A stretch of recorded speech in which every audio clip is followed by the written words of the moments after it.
It's 8 o'clock.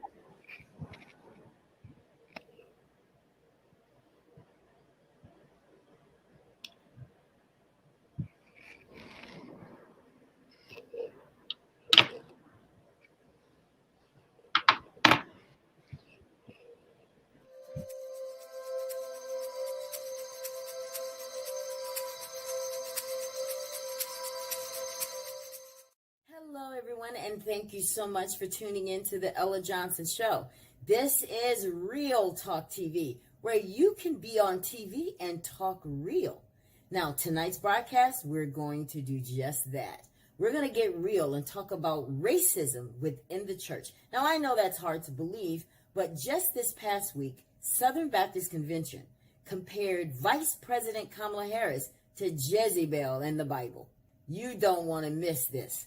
Then we're also going to talk about a letter that a black pastor received because he wanted to cut ties with the Southern Baptist Convention.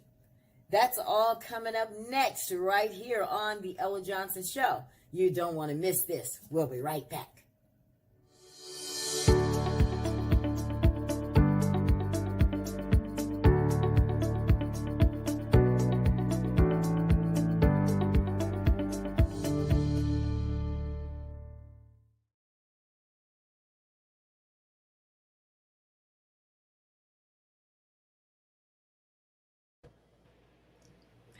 Hello, everyone. Thank you all so much for tuning in. Yes, you're not seeing double. This is my same guest from last night because we had such a wonderful conversation that all of them agreed to come back so we can continue our conversation. Well, last night we were talking about the church and the racism that we're experiencing in our church, as well as the letter that Pastor McKissick received. So we're going to talk about that a little bit, but we're going to just recap. So if you want to watch last night, by all means, go to that. But tonight, we're going to just wrap up that, and we're going to talk about other issues that are affecting our community. But I want you guys to meet my wonderful guests for tonight. I have, who do I have here? Pastor Chip. He's always so ready. Well, Pastor Chip is an area leader for the Metro Atlanta area. He is the senior pastor at Transformation Church in Atlanta. He's an author of 21 Days and Wake Up Dreamer. He is currently pursuing his Doctor of Ministry and his PhD in sociology. Very smart. His heroes are Martin Luther King, Fred Hampton, and Malcolm X. Welcome to the show again and again, Pastor Chip Owens. Let me ask you a question. Since we're on you, tell me about which one of those heroes is your favorite. What's something about one of them that you love the most? I would say it depends on what season of life I am. And right now it's Fred Hampton. He, as you know, one of the on my birthday, the movie came out about him, Judas and the Black Messiah. So yes. I was really excited about that. So I would say definitely in this particular season of my life, it's Fred Hampton. All right. Then we have Anthony J Clauselle. Anthony is from my hometown of Monroeville, Alabama, and he's here. Anthony is a graduate of DeVry University. He's a cloud infrastructure architect. He's the executive director of J Clauselle Percussion Academy in the inner city. He's the pastor, technology and innovation at Gorham United Methodist in Chicago. And one thing I learned about him last night is that he's also affiliated with Obama Church. Welcome to the Ella Johnson Show, Thank Anthony. You. Tell everybody about that, about Obama. How did you get involved with that? Obama Church is Trinity United Church of Christ, which is one of the largest and predominant Black UCC churches on the south side of Chicago. It really grooms a lot of leaders here in the Chicagoland area. I'm also on one of the boards that is sponsored by Trinity United Church of Christ, which is the Andaleo Institute. And the purpose of Andaleo Institute is to serve the community from an education, health, and really help to remove food deserts, bring back pharmacies to the inner city Black communities, and provide educational resources for young Black youth and really helping them move the route down from a college perspective. And I'm also a member of that church, so that's really how my involvement with Trinity United Church of Christ happens. Nice. I thought it was also interesting, Anthony, that you're also the director of your own percussion academy. And I don't know if people know what that is, because I kind of had to get a little explanation too. But he teaches drummers, right? Yeah, that actually is correct. So with my background from Alabama A&M, I was in the marching band in the 90s in Alabama A&M. So with my love of drumming, which I've been doing since I was 8 years old, I'm not going to tell my age, but it's been, almost 40 years. And doing that, trying to give that back to the community here with the youth, to spark an awareness, give them different programs versus all of the violence that are actually going on. One of the ways that my program actually helps is it allows kids to learn the marching band drumline fundamentals so that they could potentially get a scholarship, right? Nice. That was one of the ways that I went to Alabama A&M, was on a scholarship because I could play. So I'm just giving back. Well, we might have to bring you back to the show, because I love the drumline. I love the movie. I watch it like every month. And as a matter of fact, speaking of that, I was thinking, I said, how can we get this show started? And I remember a line from the movie where he was saying, "Let's get crunk," right? Yes. See, that sounds like something Apostle would say, because he's the hip man here. Yeah. And last but not least, we have Apostle J.L. Cash. Now, last night you gave us, and I want you to tell us again, because I thought this was so profound. Your life began in a dresser drawer, and I already told you that you're going to come back and we're going to talk about your story because it's amazing. But your life began in a dresser drawer. You have a guitar named Mama. You're an author, a minister. You're the founder and CEO of Kingdom Workers International. You're a recording artist, and he's a music producer. He worked as a minister at the Pentagon. So welcome to the show again and again, Apostle Cash. Now you have to tell us again. I know you talked about the dresser drawer last night, but I want to ask you about this guitar named Mama. How did you come about naming your guitar Mama? Well, I was the leader of my own group for quite a few years, and one of the ladies that sang with me was known affectionately worldwide as just Mama.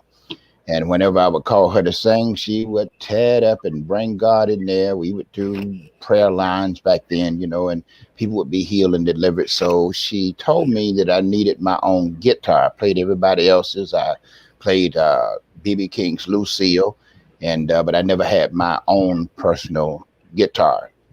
And shortly after she prophesied that to me, she passed away. God called her home, and she had already picked the guitar out, told me that was the one, but I didn't buy it because it cost too much. So when she passed away, I went back and got it and obeyed the Lord, had it customized, had Mama put on it, had my name put on it, and a big picture of her on the back.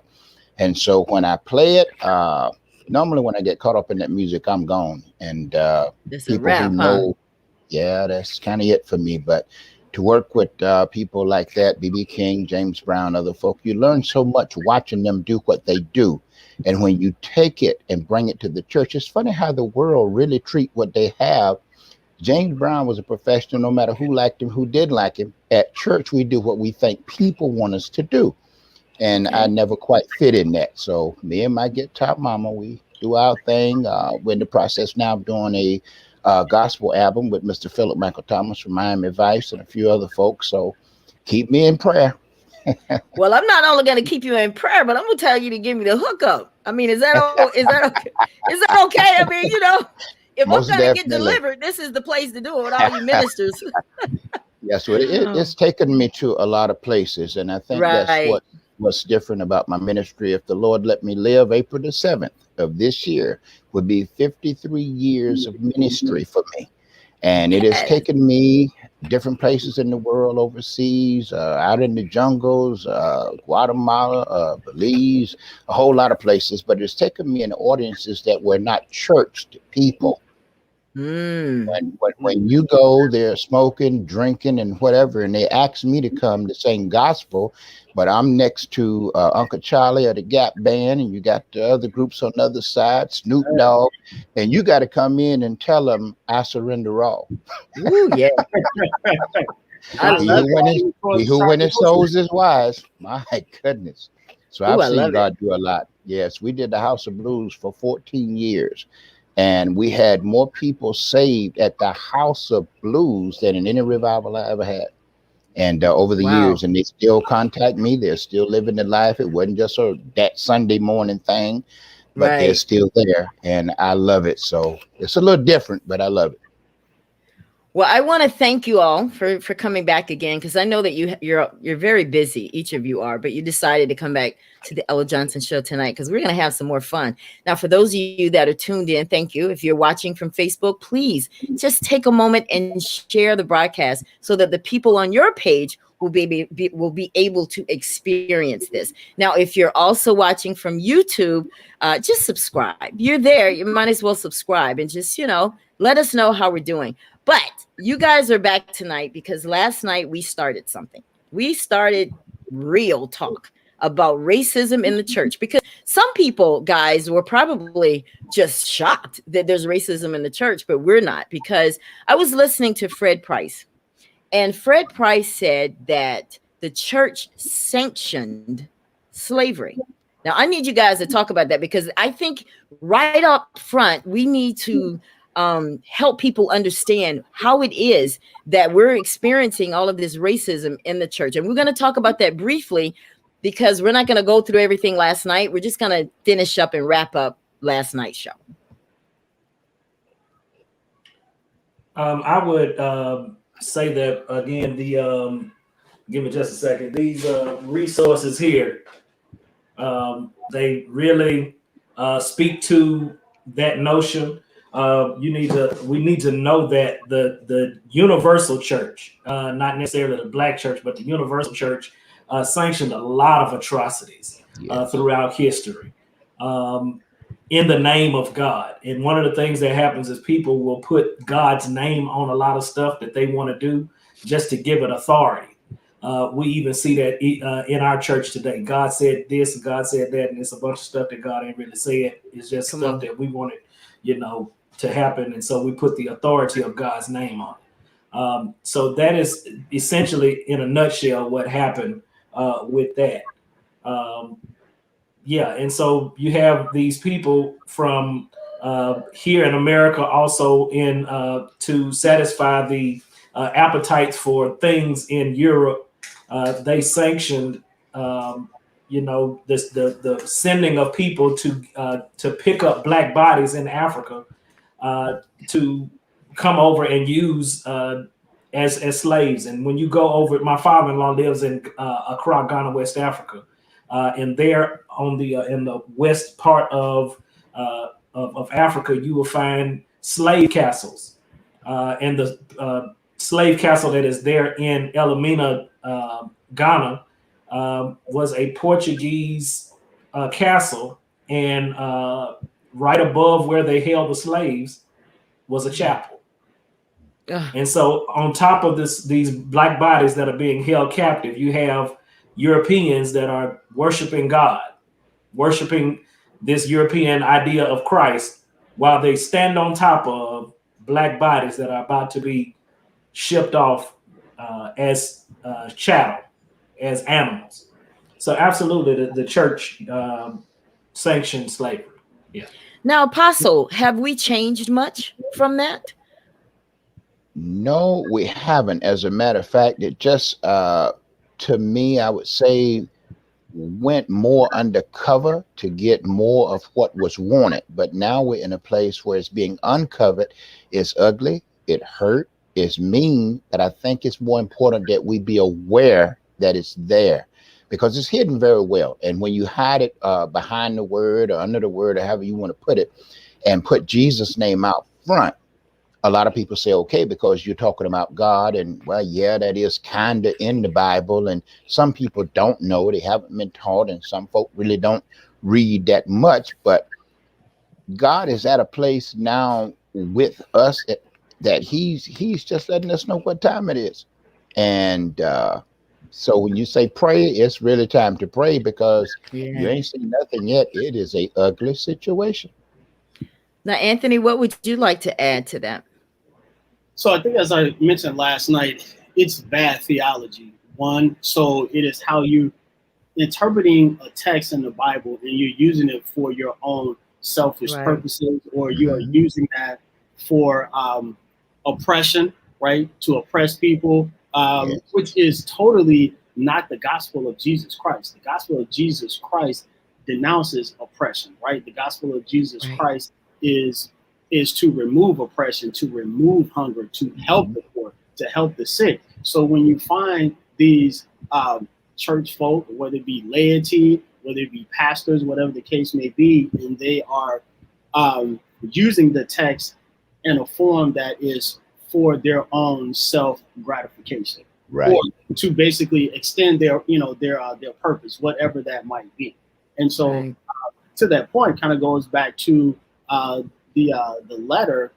I'm sorry, yeah, the letter that was actually written, and also the sermon that was actually done by the pastor in Texas around Vice President Kamala Harris and President Biden, basically putting out bad theology, using the word Jezebel incorrectly as a form of Mhm. ignorance, not number one, knowing the definition, number two, knowing the concept, and number three, how that concept is actually applied.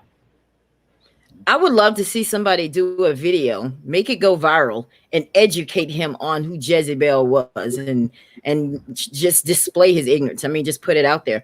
But I like that you mentioned oppression, because there's a quote that I love, and I really I think about it a lot. A. Philip Randolph said, "If you are comfortable with my oppression, you must be my oppressor." And I want us to really, I want to look at all of you that are watching this broadcast, and I want you to think about stuff. I want you to, forget about the stuff that you've gone through today. I really want you guys to focus on what we're talking about tonight, because at the end of this broadcast, those of you that are watching, we're going to show you how to be strong without lifting a single weight. I know you guys want to hear about that. I want to hear about that. But it's real, because we need to change our focus. And I don't want this show to just be about racism, but get the message on how we got here, so that we know how to navigate our ways, around it. So, you said something last night, Pastor Chip. You left us on a cliff. I said, no, he didn't. And myself said, yes, he did. I'm a Gemini. We have two different personalities. So I can't talk to myself. But anyway, you mentioned that Jesus, you referred to Jesus as being a man of color. And I said, no, no, no. We have to pick back up tomorrow on that, because I don't want people to miss that, because we have all grown up. Everything, and some people still have it in their house right now. This beautiful painting of Jesus with Right. these blue eyes and this long blonde hair. He looks good. Now, I'm going to be honest. He's cute, but he's not Jesus. So I want you to talk to us about what you meant when you made that statement. A lot of times, especially since this is Black History Month, for many decades, the question has been raised: where are the Black people in the Bible? And the truthful and honest answer to that is that you will have a better time trying to find Black people in the Bible than you would trying to find European people in the Bible. Um, the whole area that we now know as the Middle East was not referred to as the Middle East until the 1800s. It was a part of North Africa. So those were people of color. They may not have been as dark as me. They could have very well been as dark as me, because if you look in the Afro-Asiatic area, especially those that are in India, there are some people in the subcontinent India that are darker than I am. So they very well could have been as dark or darker than me. Um, the area then becomes Hellenized, or gets a Greek influence around its beginning around 300 BC, or before the Common Era. And that is just where people in that area began to speak European languages like Greek, especially the European language Greek. And then you see the Roman occupation of that area in 63 before the Common Era. So if we say that Jesus was born somewhere around 0 to 5 AD, or Common Era, then that means that European people didn't show up in that area until about 70 years before Jesus was born. So the majority of the people in that arena or in that area would have been North Africans, people of color. And I offered you another book about this. One of the foremost minds of Black church history, Dr. Love Henry Welcher, who was one of my professors at the Interdenominational Theological Center, wrote a book called The Genius of the Black Preacher. And he traces Black people from the idea of Pangea, which is where all the continents of the world were all one conglomerate landmass. And then plate tectonics breaks it apart to where we see today, all the way up into the history of African-American church that we know today. So yeah, Jesus was not a person, was not a European. As a matter of fact, the image that we get of white Jesus actually begins in the Renaissance. And that person is not Jesus. That person is actually the son of one of the Anglican bishops. Wow. Yeah, no, I didn't know all of that. Leonardo da Vinci's best friend and one of his biggest patrons was the son of one of the Catholic bishops, and he used him as a model for the person of Jesus. Oh wow! Now, did you guys know all of that? That's interesting. I'm gonna leave it with this point, and a lot of my brother Anthony said that is the ignorance. But I would posit for us that it's not ignorance, it's masterful deception. Yes. Oh, yes. But why? Masterful deception. Tell us why. Why would they deceive us on that? Why do they want him to be white? Power. That's all it boils down to, is power. Amen. If I can get you to see me as a divine figure, then whenever you see me, you see God. And when you see God, you bow down to me. Yes. That's the whole essence of white supremacy. Yes. I need you to see my figure as divine, so that when I speak to you, you're not just being obedient to me, you're being obedient to God, because I am the God. There you go. Yes, sir. Yeah. And that's why we have to take the image of black and make it demonic. So whenever you see somebody that looks like you are demonic. But whenever you see lily white skin, that is godlike. Yes. And also, to Pastor Chip's point, that is also a sign of self-oppression, right? I'm black, and so I am going to look at blackness from a demonic perspective, right? Even adding on to what Pastor Chip said, even if you take it in the most simplest forms from a biblical perspective, when Mary and Joseph took Jesus to the land of Egypt, he was safe. He blended in. How could he be white? If he was white, he would have stood out like a sore thumb. Mm-hmm. Hey, I'm here. But he blended in. So there is no way that he can actually be white. He was actually safe in the land of Egypt until he was called to return back. Mm-hmm. Well, I mean, if anybody needs something else to confirm, I think that isn't there, because we have pastors and you guys know the Bible, but isn't there a part in there where it talks about his hair is like wool? That is correct. Yeah, that is correct. That gave it away for me. Right. I can relate to that wool hair, and I'm not white. Okay. Is there anything about hair being because I'm straight on the street? Yep. Yes. There's even science behind the description of Jesus. The science behind the description of Jesus is that if his hair would have been straight, he probably would have died in that region from a heat stroke long before the cross ever got it. True that, because I can vouch for that too. Yeah, he would have. Now, what do you say to those people that say, who cares whether he's black or white? Why do you guys make a big deal about that? Why is this important? Why are we telling our viewers that Jesus was in fact one of us? Why is that important, Anthony? It's actually important for a couple of reasons. One, if you don't possess the love for Jesus in his likeness as a black man, how can you love yourself as a person of color? It has to do with love, self-respect for yourself. Apostle. Now, I agree with Apostle, that. let me ask you Yes. a question. Yeah. Let me ask you a question. When you hear these representatives and you have people that, may stand up for example, recently, one of the congressmen spoke against President then Donald Trump. And Mhm. they bring God into everything. They say, you let God down. Why do they always associate God with us doing something wrong if it's not white? If we don't agree with the white way, then God doesn't either. And I see Well, that a lot in social media, that they tie mhm. God to all of this the way they are, this nationalist mindset. They put God there, and it's like, well, how can God be for that? How can God be for people? Because my thing is, if I was meant to suffer, like I said last night, past Apostle, if I was meant to suffer, then why did Jesus have to get on the cross? And then we look at the cross, and it's associated with KKK. It's very confusing for people that really want this. Now, when I was growing up in Bethel, I never thought about this, but I said, well, Mhm. how is it that I'm gonna look at the cross the same when they burned it in our front yards? The KKK did. Mhm. Help me, because I'm sure there are other people that are a little confused about this as well.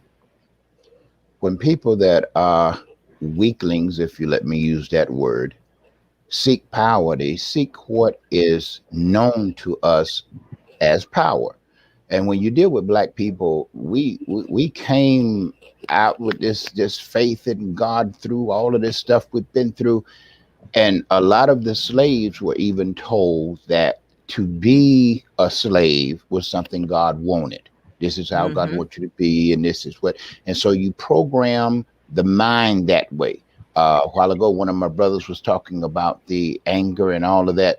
If you notice among the black race, you have a lot of anger that most of it can't even be explained. It's been spoken over the black man for so long to it seems to be a natural part of life to just be angry about everything all the time, and you don't even know why. Even if you by yourself, you just angry in the house by yourself, throwing stuff, acting crazy. That is how some people who can't obtain power feel like they got it. I guess I'm saying that right. Pastor Owens probably can break it down a little better, but in my experience, I've seen many, many weaklings grab something of power, hold on to it. For example, a snake. They'll take a snake and put it because they know you're afraid of it. They don't have any power, so they take what they know you regard and they use it against you if they can. When it comes to God, it's not nothing like that. And if we can turn our minds back to Him and turn back to Him as a people, I know Him. He knows how to come through and vindicate us in such a way that He's going to make the whole world know in just a minute. Right now, we got to get everybody's mind back focused because we're following that conversation and we're getting all caught off on them and the fear and that. And like you said about the KKK, when you come with the cross, man, I was taught about redemption and all this other stuff, and now you burning it in my yard. Yeah, that's to build up the fear. Once that fear come in, oh my goodness, fear is a monster. You can't talk enough about that. To go beyond that, you find truth. Couple of Mm. steps, you find truth. And right now, this is what's happening in America. This is why you have so many people speaking out. I'm trying not to say too much because I need my brothers to put it in the right context so these folk can take it and work it in their cities and at their homes. But what God has allowed to happen is all this stuff to come out so much until somebody say, I'm tired of it, and step out of the fear. The moment you do that, truth is your buddy. Truth is your friend. Truth is right there with you, and it starts to come out like this. Right. So, wow, it took a little while, and they had a lot of us scared. You know, that's why they didn't want us to read, because if you start reading, you're gonna find That's out right. they lied. So if you read, I'm gonna Or whoop you. unite. They don't want us to unite either. There That's you also a go. fear. They don't want us to Uh-huh. unite as well. Yeah. Hmm. Well, when you talk about that, what you just said, it is so much that you are doing that I don't even know if you understand the whole uh, uh, spectrum of what you're doing, even with your show. Because when you say unite, a lot of this stuff, like Pastor Owen say, haven't been preached right. They say, oh, it's a beautiful thing for brothers to dwell together in unity. Then they'll skip down to the last verse and say, because it's in that unity that he just declares and calls these blessings down. No, it's a lot in the middle that you need to pay attention to. God is giving us the chance to unite, and then he's going to let it flow like this for those who will receive it. And then you're going to see him move. I guarantee you. That's why everybody keep talking about this great revival. We ain't ready yet. We're not ready yet. We got a little more work to do. No, we're not ready yet, because it's going to be some things that really, really upset some folk. Especially, it's funny about God. He starts at the church all the time. It's going to upset the church because the hearts are not right. Wow. I'm serious. All that shouting and speaking and telling me all of this stuff and these deep words. I'm glad you know the dictionary. You can do that. You sound good, but your heart is not, right. So he's checking us. Oh yeah. Well, this is a heart check tonight. We're having an EKG tonight on the Ella Johnson show, because this is a heart check. It's a gut check also, because this is when you find out what you're really made of. And I think that a lot of people have been faking their way through instead of faithing their way through. And it's time to change that, because there's going to come a time where we got to stop playing church, right, Apostle? Right, Anthony and Pastor Chip? Oh, yes. Stop playing. Miss Ella, I would also add that the reason why color was used against us is because there is a God complex.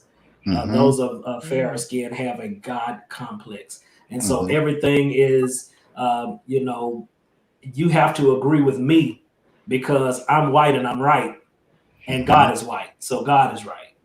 And even when you look at a funny thing about the KKK and that whole cross burning piece, is that the second uprising of the KKK happened right up the street from about 30 minutes away from where I live in Stone Mountain, Georgia. And it was started by a Methodist preacher. And when they burned that cross, one of the things that they say is, look into the light of Christ.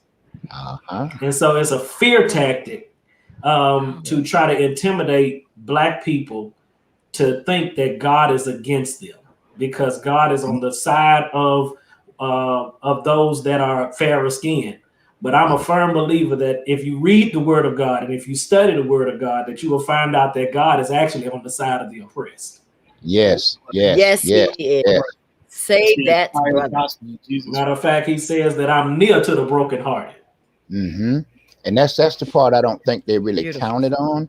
It pushed us right where you're talking about, Pastor Owens, right there. So you have a lot of Black folk that I remember from way back. They couldn't read. They couldn't explain none of that stuff the way you talking about it here tonight. But they found out God was real because of what they had went through. They actually went to him with a pure heart and in faith. I often tell people most of the things that God has for you is hidden right beneath your faith. So if you can get, I like to use the word provoke to use your faith, because sometimes we don't want to do, go quite that far. Our patience and that good, but he'll provoke you to use a level of faith that you otherwise would not have used. Right beneath it is the rest of the story, as Paul Harvey would have said. And we get to know God in such a way. So when I'm talking like this, because people have asked me in the past, why did God allow? Why God could have stopped all of that, but he kept calling us. And some of those old saints, they didn't read, they couldn't do all of that, but boy, they could introduce you to God on a level. God, now I'm not talking about the man teaching, I'm talking about God, not man's teaching, God. And it was an experience that you could not deny. When they talked about healing, if you saw God raise your grandmama up, so you can't tell me nothing. I know that woman was supposed to be dead. She was dying right there in front of us. She prayed, she believed, God raised up. And those were things we learned, being provoked into a level of faith. Now that God has allowed us to endure such things, now he's bringing it to the forefront. He's flipping it. The first shall be last, last shall be first, all of that. He's bringing it around. And so you've seen Black people come almost from out of nowhere in certain situations And this is why God is getting ready to really introduce himself, not just to the church, but to the world.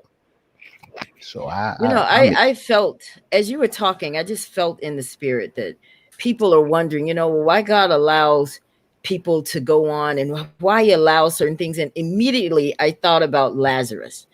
And Mhm. Jesus knew that he was in trouble. He could have come before he died, Oh but yeah. he was trying to prove a point. Hmm. And as I studied that a little bit, I learned, and I know you guys, you scholars, probably have a totally different spin on it, but I learned it, in layman terms. But I learned through that teaching that he could have come sooner, but he didn't because he wanted to prove a point. And he waited so many days because if he had done it, I think within the 3 days, back then it was something where that would have Yeah. been, well, anytime people die, of course. It was a custom. Hmm. So he did it Yes. past that time to prove that it was all him. And for Hmm. those of you that are going through stuff and you feel like God is not in it, Yes. sometimes God uses those situations. Because you think about Job. Job had nothing to do with what Jesus allowed. It was something between Right. him. It was a deal he was making with somebody else. And so when people try to preach and tell you, you must be doing something wrong, baby. Jesus is all Hmm. over you. It had nothing to do Hmm. with Job. Hmm. So let me just let y'all talk. Anthony, tell me, what do you think about that with this whole Lazarus thing? Because I like that because there are people that are going through stuff that need to know that just because it looks like it's bad, it needs to happen. It needs to Right. happen Right. for a reason. Right.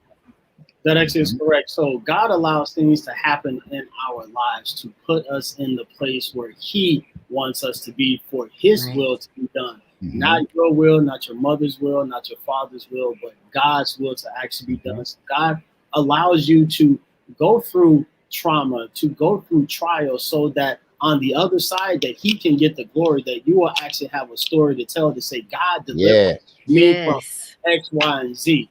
But the key thing about it is that while you're actually going through those trials, God is there with you. He's walking with you Hmm. hand in hand. He will never leave. Right. So, to people who are going through things, keep the faith.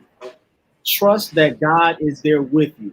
It Yes. may not Yes. seem like it. And I can Yes. speak from Yes. personal experience that it may not seem like it, but God Yes. is there. And it seems like in one day, things can actually turn around. And then you will know that it was God. God held me Yes. Yes. entirely. Yes. Awesome. Yes, Ooh, sir. I love it. I love it. We're going to get into a little bit of that at the end. But now let's move on to something because I think we've talked about the racism in the church. We're going to talk a little bit about something that's current now and how Hmm. this really affects our community and how we can learn from this. We know right now that the NAACP and the congressmen, they're suing Donald Trump and Giuliani and the two extremist groups because of the riot. I want to talk. I want to talk about that because how does this affect our community? Is because all the underlining things as to what really happened with this election and how they were trying to disenfranchise our voting. And this is something we fought for. And this is a man that everybody said that he's done more for the blacks than any other president. And I want you guys to tie it in for me to our audience. What all of that means with this lawsuit now. Who wants to start? Pastor Chip, you look like you're ready. Um, I will give um, praise where praise is due. Okay. President Trump, I say past President Trump, didn't he wasn't just terrible for black people in the sense that he did get a few things accomplished for black people. I'll give him that. But I would Yes. not say that he was the best president for black people. By Right. no means. I I Because of agree. the fact that, we can all see what happened. The things that were stoked up, where we are right now as far as a country, and how, uh, as you said, the disenfranchisement of votes, and even here in the state of Georgia, he would call our governor and tell him to change the votes when the majority of people that live in the state of Georgia live in the Black metro area. The area of Georgia that is the most blue. You have a lot of African Americans and a lot of progressive whites and other people that are right here in the metro area. And it's funny because the law that the NAACP is using on Trump is a old KKK law that was brought forth in the 1800s. So I just kind of think that is a bit of irony that they would use that. But how that affects us is no matter what they have going on, as I said before, we have to do everything in our power to stay abreast of what is going on politically and to participate in the political process. And that goes far beyond just voting. We have to rebuild our community, come together, and like I said, get those political action committees going on. If we look throughout the history of African Americans, we find that they met in the churches, and it was all about trying to get those votes in. When you look at Reconstruction, during that time, right after slavery, we got our politicians in office. That was the time where we had the most Black people in Congress, in those state positions. So we have to get back to that.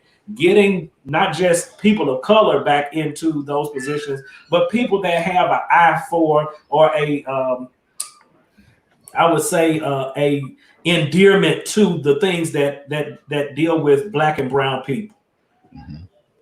And also, I like the fact that they made it clear that they would not have done anything had they took care of the problem correctly. But when they just let it go, that's when the NAACP just stepped up, and they made that very clear. They wasn't looking for a fight or trying to do nothing. But if you're just going to let it go, then we got to say something. So I really liked that part. I think one of the things about the riots that everyone needs to actually really be fully aware of, that as a leader, someone in power, your rhetoric, your actions, what you believe in, how you actually perceive things, they hold weight. They hold weight with folk, right? And so if you're not of the mindset where you're actually for people, for your people, and you're of a selfish mindset, such as Donald Trump, it's going to portray onto the public. And so what happened at the Capitol was an incitement of his rhetoric. Him telling the Proud Boys to stand down and stand by. I was in the military, so that's telling me, hey, stand on the side, cocked and ready. So when I give the order, we're gonna go in. What happened? The order was given and they went in. Same thing with Rudy Giuliani being on stage, talking about, well, we may have to do this with violence, right? So when you already have groups who are on the far over here using God out of context, as we've discussed, taking scripture and using it for their purposes, they are ready to charge at a whim, just standing by and standing ready. Right. Now I want to go back to something that Martin Luther King said, because in times like this, we like to study and find a way to bring this thing together, because Pastor Chip, you said it very eloquently when you said that we have to get back to doing the stuff that we used to do. Now, Martin Luther King talks about withdrawing our economic support. Will that help? In the country of America, where the religion is capitalism, taking away your money is absolutely the thing that must be done. When we look at even the bus boycotts of the civil rights movement, it wasn't just a momentary thing. It took a year and a half of taking their money away. They essentially crashed the market of the bus system.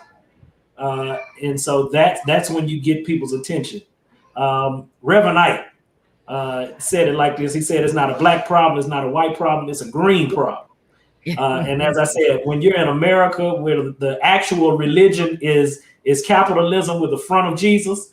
That's the only way that you can make things happen. And we have to get to a space in our beloved community where we get back to cooperative economics. And that's what I'm even saying about the political action committees and things of that nature. When we can pool our resources together to strengthen our Black businesses and bring those funds together to actually fund our political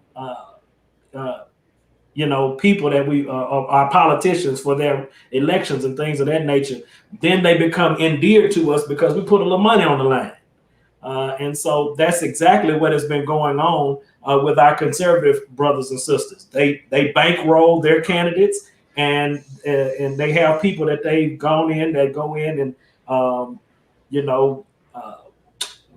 and lobby for them. We got to have the same thing. I would also add that we need to be educated on the CEOs of the major corporations that we do e-commerce with, right? Understand who do they actually support, right? Because we as consumers on this end, we are putting money in their pocket and they're supporting, X political factor based upon their beliefs, right? And I do firmly believe is that, if you stop shopping at a place that supports X, Y, and Z, their numbers are going to go down. And they're going to wonder what is actually going on. Hey, I was at $1 million, 2 years ago in revenue, and now, I'm at 500,000, right? They're going to notice that there has been a change. So what we need to do, especially as Black people, is really look at where we shop, the owners of the places where we shop, and look at their political views. Because if you take the money away, some sort of change is going to have to come, right? Because people are in business to make money. And so if you're affecting their business, that's a huge political move right there. I personally think it's the only way to get their attention. I do. But I think on our end, if we're going to have a collective effort like that, on our end, we have to give people an alternative. Like, okay, well, we're not going to go to Walmart, so everybody go over here for all of those types of needs, because people feel like they can't do without it. But when we give them an alternative, now they're like, okay, well, that's great. Because, we have to spoon feed sometimes. And I think that I personally think that is what made the Montgomery bus boycott so successful. I don't think they could have marched and got the results they did. I really don't. And, going back to the whole idea of community, the reason why it was able to work is because, like you said, they had an alternative. They came together. They drove one another, they carpool, things of that nature. So we have to, really get a handle on our Black businesses, knowing where they are, what are their products, what are their services, and use them. And also we have to get out of this, don't be fooled by the extreme individualism. That's one of the reasons or ways that racism continues to thrive. In this book that I keep telling you all about, one of the things that it says is that racism doesn't end; it just changes and shifts with the culture. And one of the ways that it's been able to do that is with extreme individualism. You see that when we're talking about commerce, when a company, somebody does something that is offensive to our culture, then they say, "Oh, that was just the CEO's fault," and then they fire the CEO. But the company is not held liable. No, that person worked for a company. You all are on the same team. And if one did it, we all did it. That's right. And so we have to hold those companies accountable. Just because they fired the CEO does not mean that it's okay now to go back and deal with them. One of the most recent ones was with Publix. One of the heirs to the Publix fortune bankrolled the whole thing on the 6th. And so, there was a brief call for people to boycott Publix. And, sometimes these companies don't even care if we boycott them because they know that it's a social media fad and it's only going to last 72 hours. But like I said before, the reason why they were able to upset the market of the bus boycott is because it lasted for a year and a month. That's right. That's right. So their entire revenue stream was messed up. So this thing with Publix must have been very quick, because I just heard about it just now.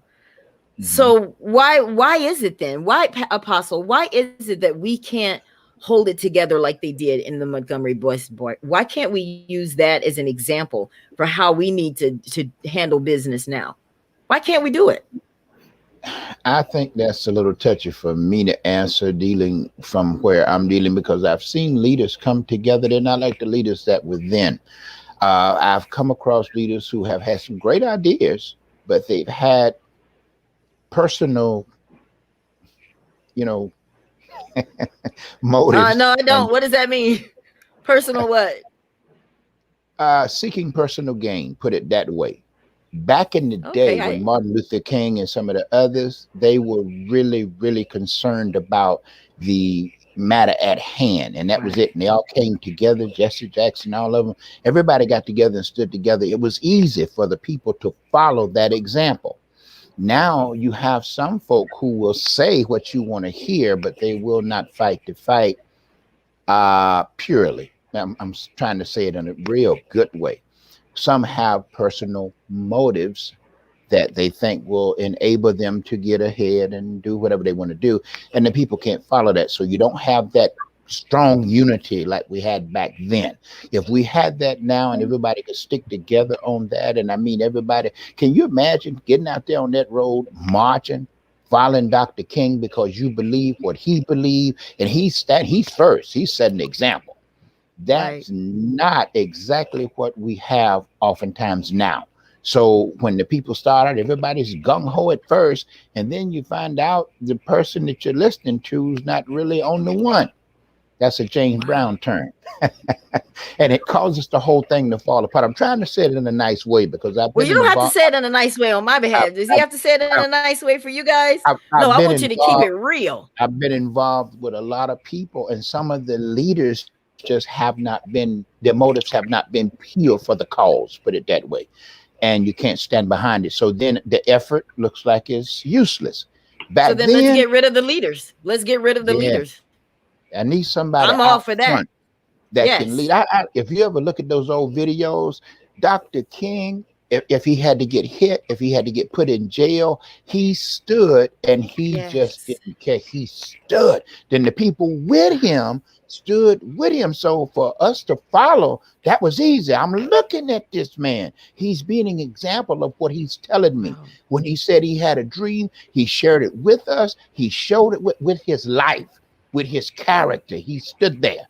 And if we had that now, it would help a whole lot. And I don't know. I just believe that, and just talking from being inside of some of the meetings and then knowing some of the people and seeing what comes out after the meeting. Oh boy, I've had to withdraw support sometime because after getting to know the people, that's not what you just said. If the leadership was pure and strong, real and true, honey, we could make a difference because we got a willing people. It's a lot of people that tired, they're ready, and they want to know what to do. So yeah, we could do it, but you got to check that leadership and make sure it's on the one.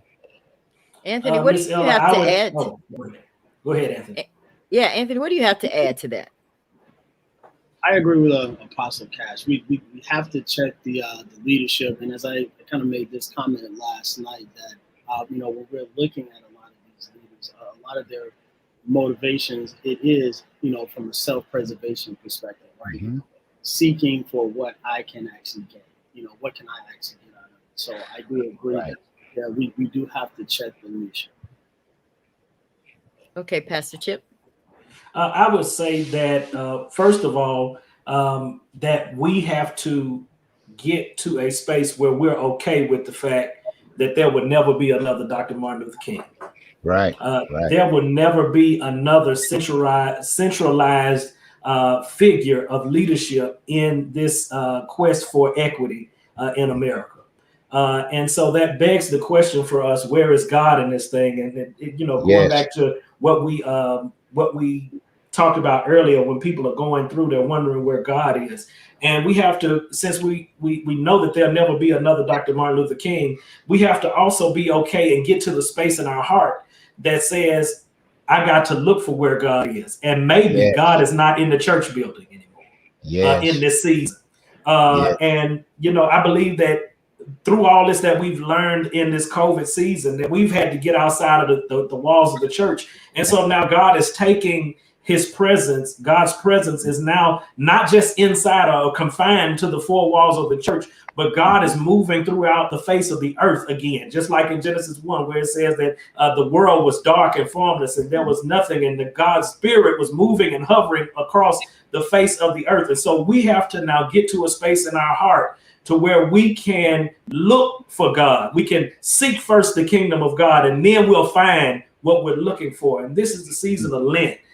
Season where we start to really look at our heart. David said in Psalm 51, create in me a clean heart and renew a right spirit within me. And I think that even the conversations that we've been having concerning what is going on is really us getting down to the heart of the matter. You know, as we start to turn our attentions toward the cross and the sacrifice that Jesus made for us, it makes us reflect on where our hearts are. So even in us trying to point out where the hearts of our evangelical white brothers and sisters are, we too have to look at where our hearts are, making sure that even in all of this, we're not looking for power, that we're really looking out, or even that we're not looking to be have that extreme individualism, but we're looking out for the love that we can show our brothers and sisters. How can I better be a lover of God? How can I better be a lover of my neighbor? How can I better show love? And love is not just this action where I just say love, but how can I show this love to the people that are around me? Because no greater love that was shown than a man laid down his life. Jesus laid down his life. And so God is not calling us to die for one another, but he's making sure that we can sacrifice something, that we can show that love. And so even in this season, we have to look for God, and because God is giving us opportunities and ways to show that love to other people and make sure that our hearts are in the right place. Yes. So he's talking about Lent. Lent started February 17th, and it goes all the way up to Easter. And this is a time where people get rid of something so that they can refocus. So those of you that are watching this broadcast, this is a season of Lent. And when I said that, you're going to be strong by not lifting weights, it's because we need to let some stuff go. We're holding on to so much. Now, and when you go in the gym to get your physical body in the shape you want, you lift weights to make your natural body strong. But when you are trying to be strong in the Lord, you need to put the weights down. You need to allow him to pick them up so that he can move forward and do what needs to be done. Now, Anthony, I want you to share with everybody, because we're going to kind of wrap it up a little bit. Let's talk about Lent and what people should be focusing on now moving forward so that we can start to make sense of all of this that's going on. Sure. A couple of things I would say. So in this season here, this is a time that we need to reflect, recognize, and renew our relationship with God. And want to add into Pastor Chip's point, because it is really touching that God is motivated by our heart and our desire to love. That is the key thing, to love. And he's not concerned with our outward appearances. So I would want to challenge everyone that during this season of Lent, in your fast, right? Your fast needs to be purposeful to invoke a change in your life, but also purposeful that it can invoke a change in your community, right? So that we can combat oppression, white supremacy, racial injustice. So really consider what you're actually fasting for, right? And the other key thing, you're not supposed to tell somebody when you're actually fasting anyway. That's coming, from an outward appearance. Your fast is between you and God. So look at your fast and really look at what you can do to invoke a change, number one, in your life, that it can inspire love, that God really sees your heart and understands where you are.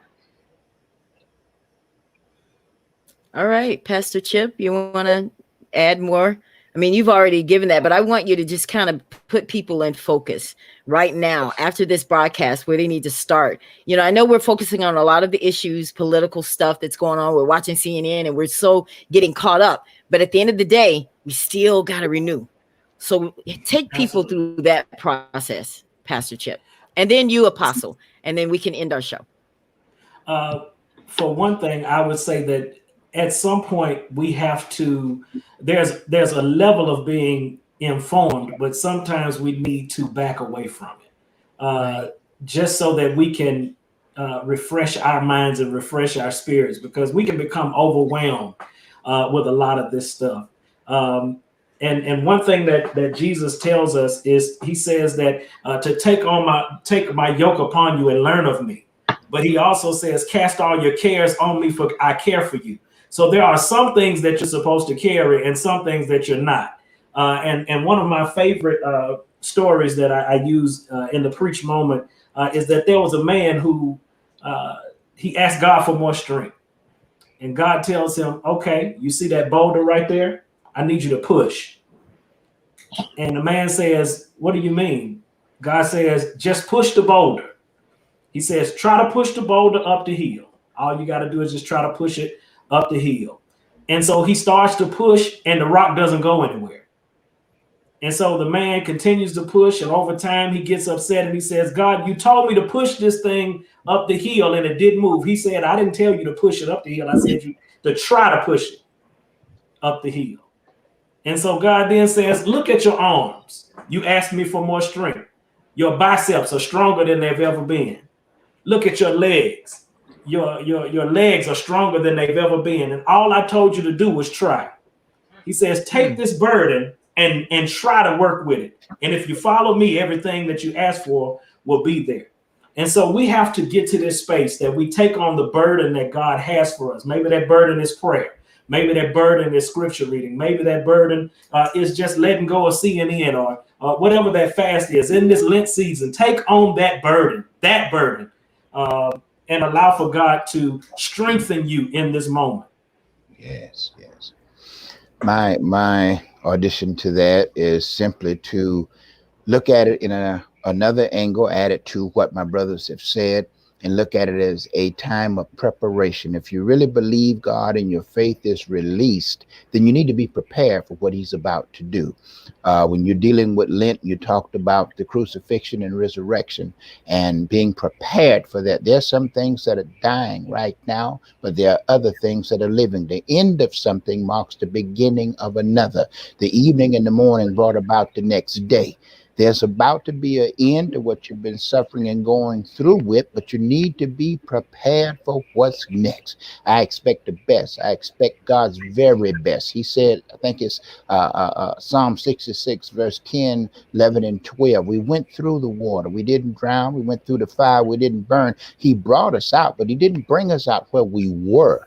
He brought us out into a large place, or a wealthy place, a better place, a place of more than enough.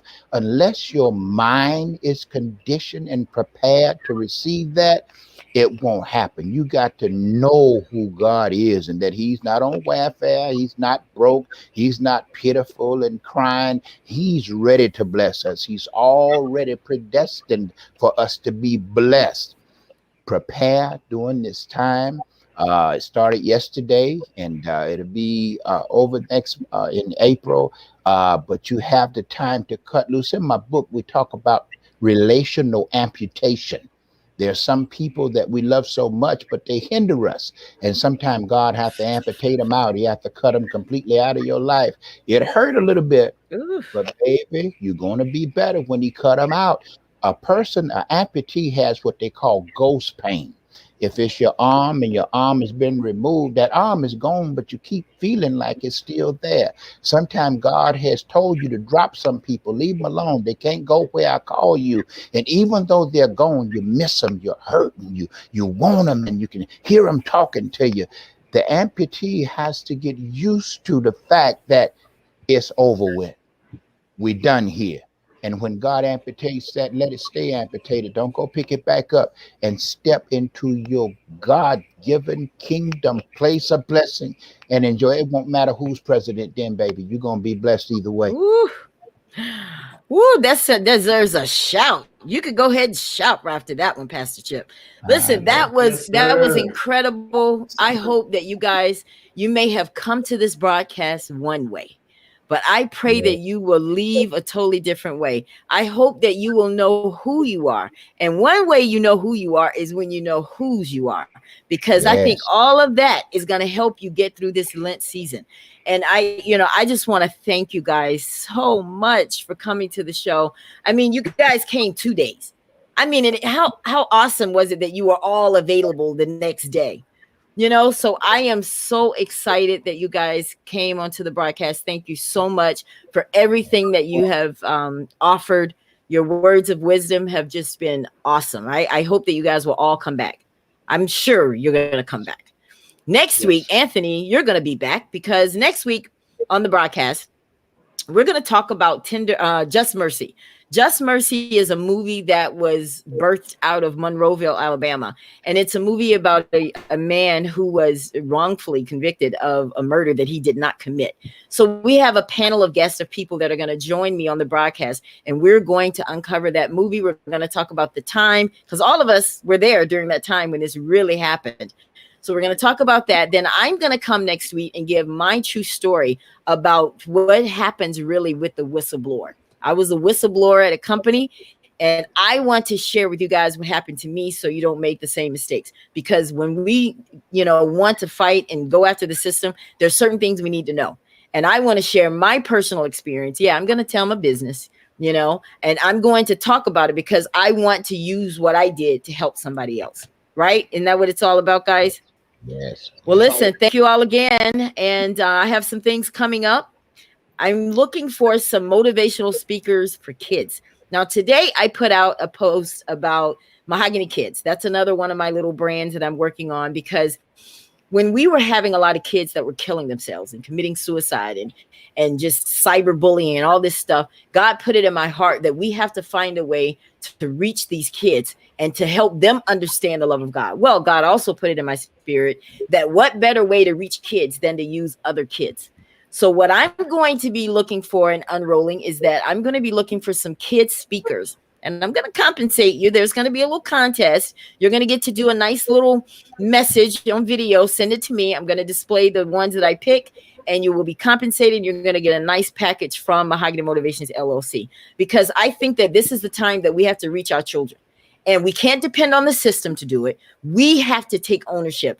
And I want to add that aspect of Christianity too, because all of us, each one of us got our start in the church. Now, we might have been, little hellions in the church. I can only speak for me, being devilish. I'm sorry, Pastor Apostle and Pastor Chip. I'm confessing. I just can't help but confess when I get around preachers.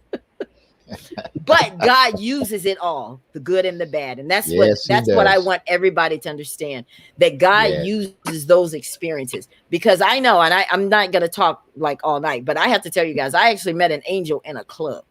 Now, I know a lot of people like, come on, Ella, but I'm going to tell you about that, because one night I'm going to actually have someone interview me on my show, and I'm going to talk to you a little bit about my story, and you'll understand why I feel the way I do about God and why I'm sold out no matter what. Because when you've gone through some stuff, listen, I learned from Tyler Perry. He said that, that when all hell breaks loose in your life, to praise God. So with that, we're Yes. going to end our broadcast. Does anyone have any last words before we get out of here? I just like to Anything? say to my brothers that I've enjoyed both of you. Man, you guys are awesome, and my prayers are with you. And Sister Ella, thank you so much for having you in the show. I love what you're doing. Keep Thank doing you. it, and your mark of excellence is shining bright. To God be all the glory. All right.